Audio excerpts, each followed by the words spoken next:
St Mary's at Paddington, according to doctors, one of the hospitals where patients suffer most from underfunding.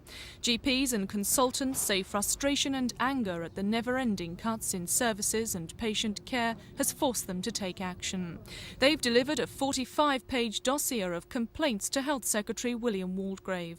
They allege that Parkside Health Authority, which deals with the Paddington and Kensington area, and Riverside, which caters for Hammersmith and central London, have failed to meet legal requirements on patient care. At St Mary's, they claim waiting lists have risen by 86% from January 1990 to January this year. They say the hospital is facing a £1.2 million deficit and consultants are constantly having to turn patients away. Our legal advice is that if we can show that no reasonable Secretary of State would deem these services fit, then he has to dismiss the health authority and put in commissioners until such time as those services are fit. And that's what we're asking him to do. Amina Hassan is just the sort of victim of cuts that doctors and consultants are talking about.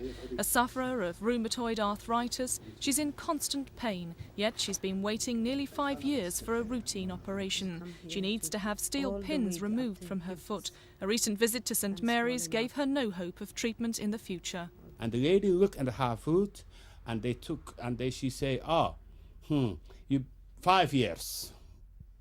In about 5 years' time, if you're lucky, we'll be able to move this from you.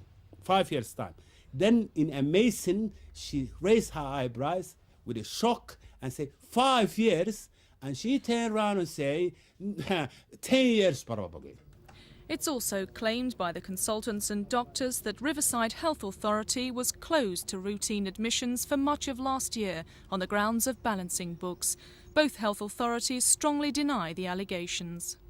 I believe that within Riverside it can be demonstrated that we are treating more patients than we did last year. I know that to be the case. We're providing better services than we provided last year. I know, however, that there's still a great deal to be done and that in many respects we're not providing the level of service that the people who live within our community would ideally wish to have. Doctors say if Mr Waldegrave fails to take action against the health authorities, they may consider legal action against him. Sharon Doughty, Thames News.